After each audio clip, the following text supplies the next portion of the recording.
Hello everyone, it's Channin here for Pinkfresh Studio. In today's video, we're going to do some hot foiling, but we're going to approach it a little bit differently. We're going to use scraps or strips of different foils to create a background, and I'm going to share some tips and tricks along the way.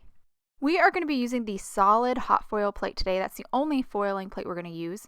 My Glimmer machine is ready to go, so I placed my plate down and set the timer. The timer is now done, and now I'm going to do something a little strange. I'm actually going to detach my platform, remove the solid plate and put it to the side, and then reheat my Glimmer machine. So I'm going to wait for the machine to heat back up again. What that does is actually warm your plate up a little bit, and I found I have better results when my plate is a little bit warmed, my foiling plate is warmed, and then heated up more. Think of it as priming your plate. So I'm now going to cut my foil into strips. I have 3 foils picked out: Aura, Bright Pink, and Red, and I'm just going to hand cut them into thin strips. They do not have to be perfect. Some can be wider than others. It's totally okay. I like that look.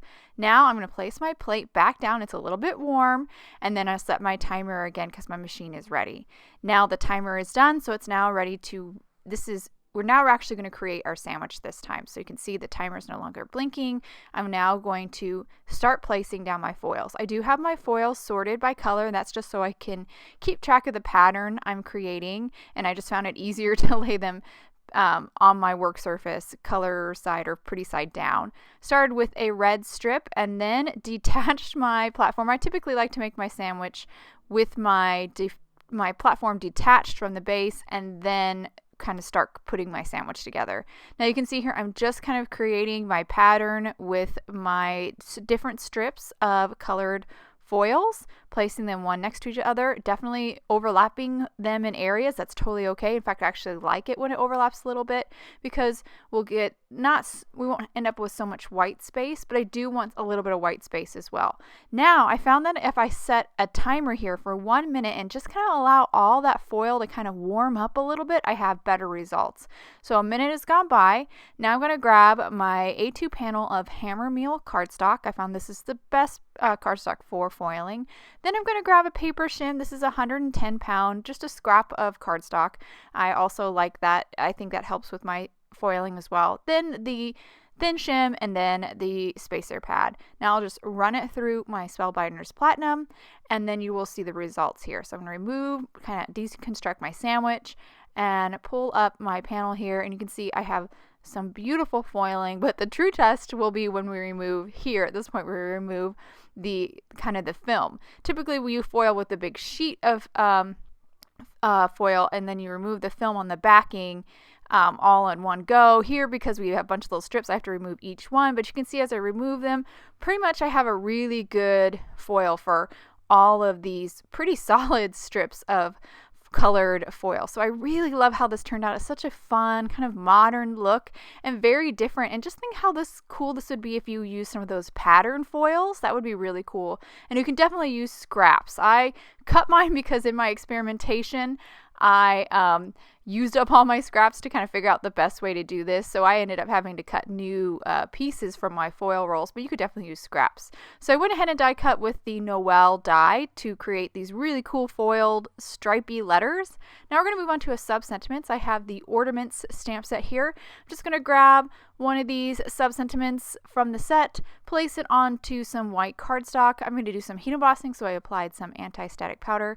Now I'm going to ink it up in Versamark ink, which is an embossing watermark ink, stamp my white cardstock, and then I will I will pour on some gold embossing powder. So I'm just going to grab my powder here, dip my sentiment or my cardstock into the embossing powder, and then of course I will tap off the excess and then heat set with my heat tool. I will now trim my sub-sentiment down to a sentiment strip. I did it off camera with a craft knife and a ruler.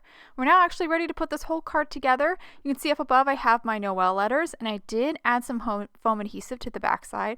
I also added foam adhesive to the back side of our sentiment strip. I have a panel here of light pink cardstock, a little bit smaller than an A2 panel. It's 4 by 5 1/4. I'm going to adhere this to the front of an A2 top folding white card base. You can see that creates a nice little white border around that pink panel. And now I'm going to arrange my letters and my sub-sentiment. Once I get everything in place, I will then remove the foam backing, or the backing on the foam adhesive, and stick those letters down. And I'll continue to work my way around the card front, sticking all of those letters. And then lastly, my sub-sentiment down. And that will actually complete the card. It's a pretty clean and simple design. I wanted to keep the focus on those foiled letters. I really wanted it to stand out. I didn't want anything too busy in the background to draw your eye away from them. But I really love how this turned out. I think this would be so fun to try out with some of those pattern foils like I mentioned earlier. But also think about some of your scraps that you've foiled with that have a pattern on them already. Those would work really well for this. I hope you guys enjoyed this card and technique. Thank you so much for watching, and hope you have a wonderful day.